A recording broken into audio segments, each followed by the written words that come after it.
Olá, meus amigos, estamos de volta para mais um encontro do Curso Livre de Espiritismo. Na semana anterior, nós tivemos a oportunidade de examinar um tema bastante interessante. Falamos aqui sobre a reencarnação, ou pluralidade das existências. Nós chegamos à conclusão de que o homem, ou melhor dizendo, o espírito, que é a essência do homem, tem diversas experiências no plano material, no campo físico, a fim de alcançar a sua evolução espiritual, atingindo um ponto a partir do qual não mais necessitará de voltar à matéria a fim de que siga a sua caminhada. Na aula de hoje, na aula de número 10, a nossa pretensão é abordarmos o seguinte tema: o que se dá nos intervalos entre essas diversas experiências no campo físico. Em outras palavras, o que acontece na vida espiritual. Meus amigos, já na introdução do Evangelho segundo o Espiritismo, que é a terceira obra da codificação, vamos recordar das 5 obras? A primeira delas, o Livro dos Espíritos, que com seu lançamento no dia 18 de abril de 1857, marca o surgimento do Espiritismo. Segunda obra da codificação, o Livro dos Médiuns. A terceira, o Evangelho segundo o Espiritismo. A quarta, o Céu e o Inferno. E a quinta obra tem como denominação a Gênese. Pois bem, já na terceira obra, ou melhor dizendo, já na introdução da terceira obra da nossa codificação espírita, Allan Kardec nos informa que Platão e Sócrates são precursores tanto do cristianismo quanto do espiritismo. Sócrates, por exemplo, nos ensinava que nós conhecemos a árvore por intermédio dos seus frutos. Este ensinamento foi repetido pelo Cristo textualmente, como registram os evangelhos. Sócrates defendia a ideia da unicidade da divindade, em outras palavras, falava do monoteísmo, defendia a ideia da imortalidade da alma e defendia também a ideia da volta da alma ao campo físico em diversas ocasiões. Sócrates, a exemplo do Cristo, não deixou escritos. O que nós conhecemos acerca do seu pensamento deve-se ao trabalho de Platão, um dos seus discípulos, que, por intermédio das suas obras, nos revelou a filosofia socrática. E Sócrates, a exemplo do Divino Mestre Jesus, também acabou sendo sacrificado pelos seus contemporâneos. Ele foi condenado a beber cicuta, um veneno, sob a acusação de corromper a juventude, porque os seus ensinamentos contrariavam os interesses da época, assim como os ensinamentos do Cristo também contrariavam os interesses dos fariseus de seu tempo. Mas o fato, meus amigos, é que Platão, discípulo de Sócrates, defendia também um conceito fundamental para um ponto super importante da doutrina espírita, que é esse sobre a vida no plano espiritual. E o nosso tema, o tema da aula de número 10 do Curso Livre de Espiritismo, é exatamente esse: Platão e as cidades espirituais. Meus amigos, Platão dizia que o mundo em que nós vivemos, que é o mundo sensível, podemos utilizar a expressão da doutrina espírita, plano material, é uma cópia, é uma imitação imperfeita do mundo das ideias, ou, utilizando a nomenclatura espírita, do plano espiritual. Portanto, desde Platão, nós sabemos que existem semelhanças entre esses dois planos, assim como existem diferenças.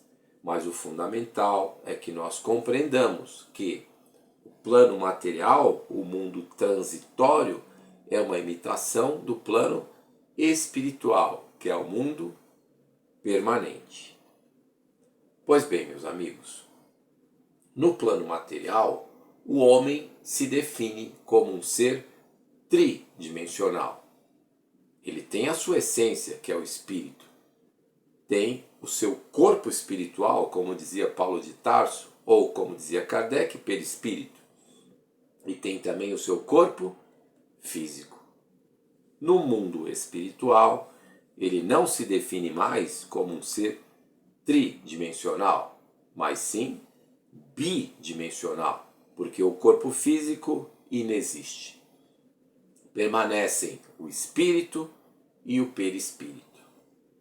Pois bem, nós devemos ao corpo físico a nossa capacidade de captarmos sensações materiais. A dor, por exemplo, só existe no homem, a dor física, evidentemente, porque ele tem corpo físico.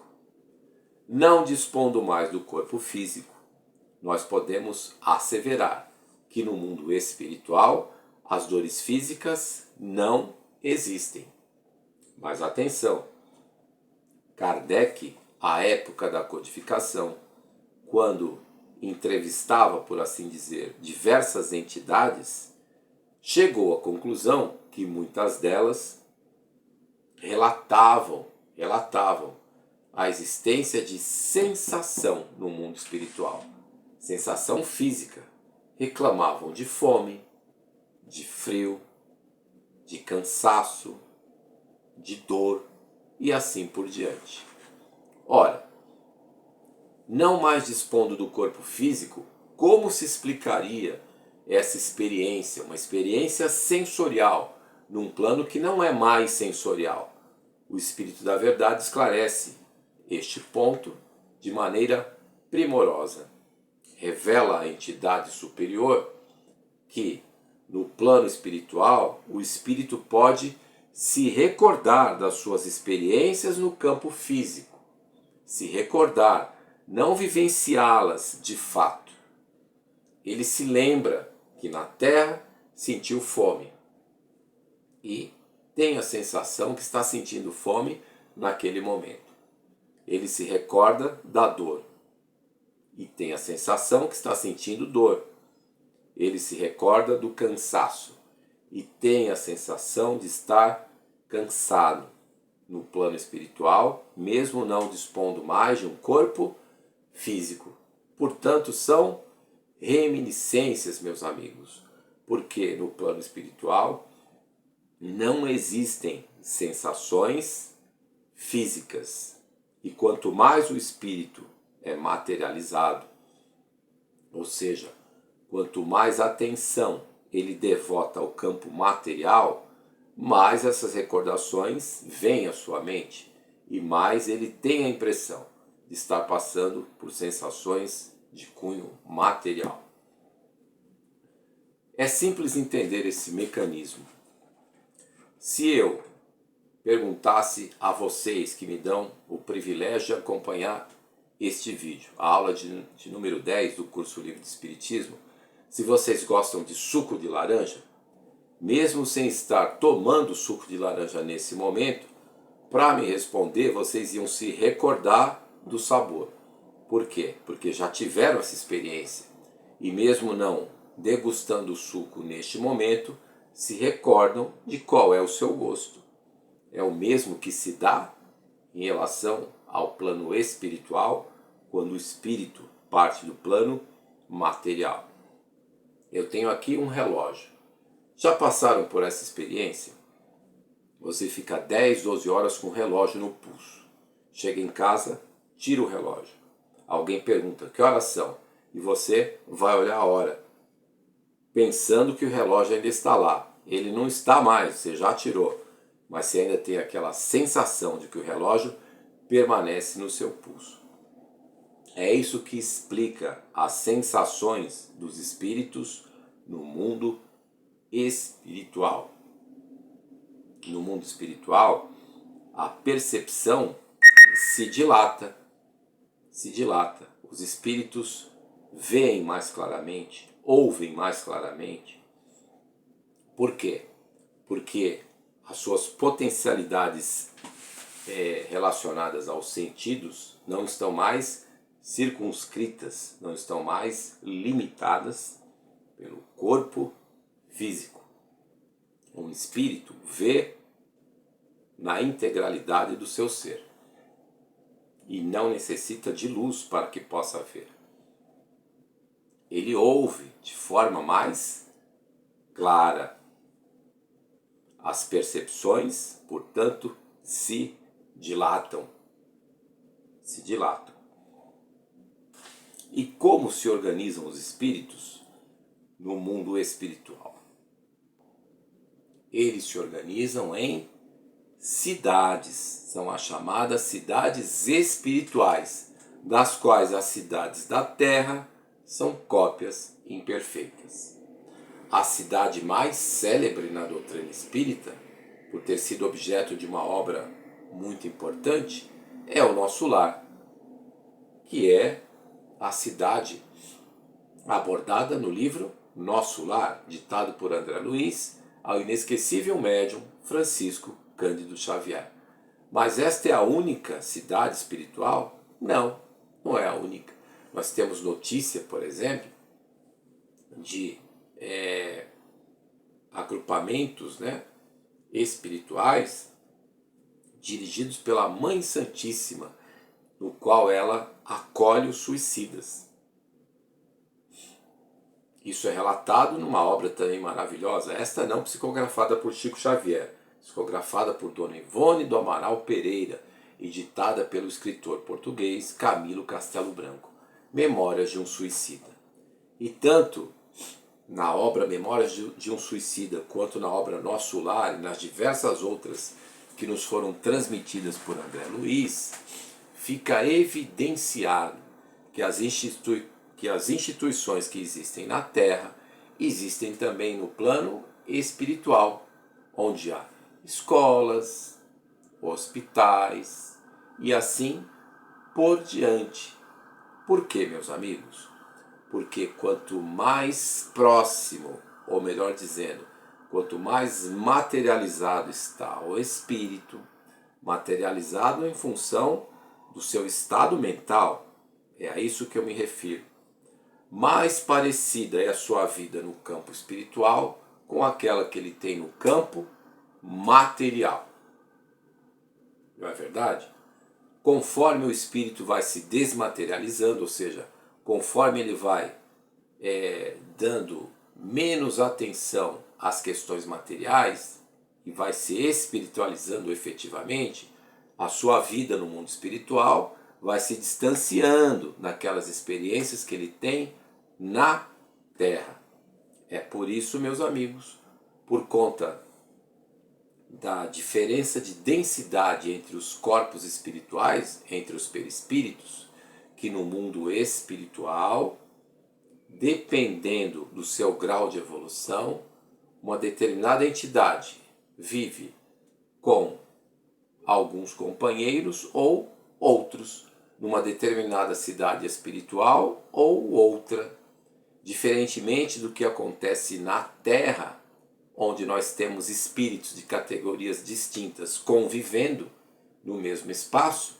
No plano espiritual se impõe uma hierarquia moral, de modo que aqueles mais atrasados não têm acesso às cidades espirituais nas que abrigam os espíritos mais adiantados. Mas os que estão nessas cidades superiores, estes têm acesso às cidades inferiores, porque é missão deles auxiliar os que ainda estão atrasados a continuarem em sua caminhada. Não é verdade?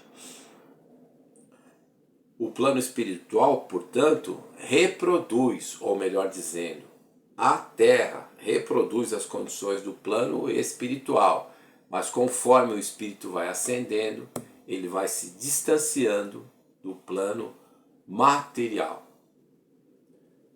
Em nosso lar, por exemplo, os espíritos se alimentam. Eles necessitam de alimentação?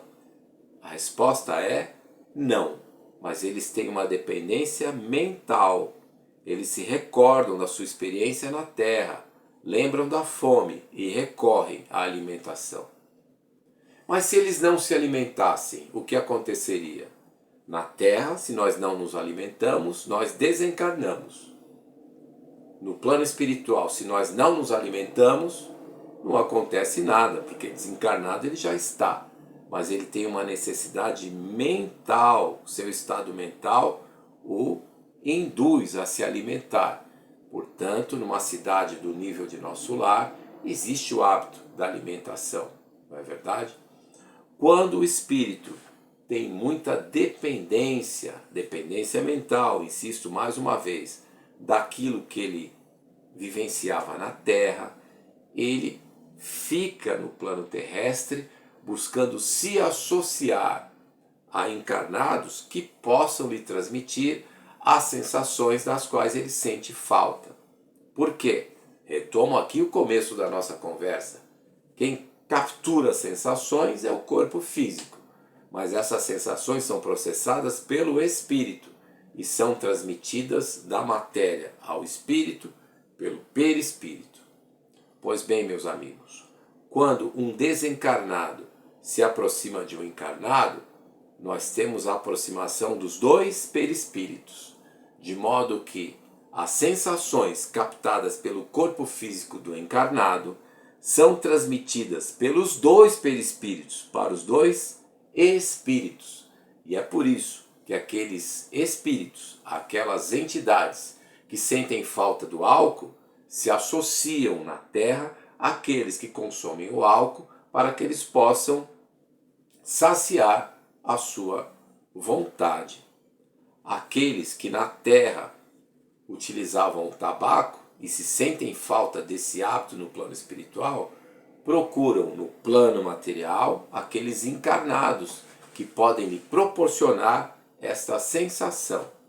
E assim por diante. Portanto, os espíritos muito materializados recorrem à esfera física para repetir aquelas experiências, porque sentem falta das sensações. Mas aqueles que já ascenderam, nem na Terra eles sentiam falta dessas sensações, porque eram espíritos, ou melhor dizendo, indivíduos, se preferirmos, mais espiritualizados. E se eram espiritualizados na Terra, no plano espiritual, ainda mais. Eles não sentem falta das experiências físicas. Aqueles mais atrasados, menos adiantados, sentem falta das experiências físicas e vêm buscá-las na Terra, associando-se aos encarnados que na Terra procuram essas mesmas sensações. Nas cidades espirituais, que, insisto, existem em diversos níveis, nós temos os hospitais, as escolas, todas as instituições que existem na Terra. No livro Memórias de um Suicida, Camilo Castelo Branco relata a existência de uma torre na qual alguns espíritos mais rebeldes ficavam presos. Ou seja, até isso, até se preferirmos utilizar essa expressão, né, das forças de segurança, até isso, na Terra nós copiamos o plano espiritual, porque ensinou Platão, um dos precursores do cristianismo e do espiritismo, que o mundo sensorial é uma cópia imperfeita, é uma imitação do mundo ideal,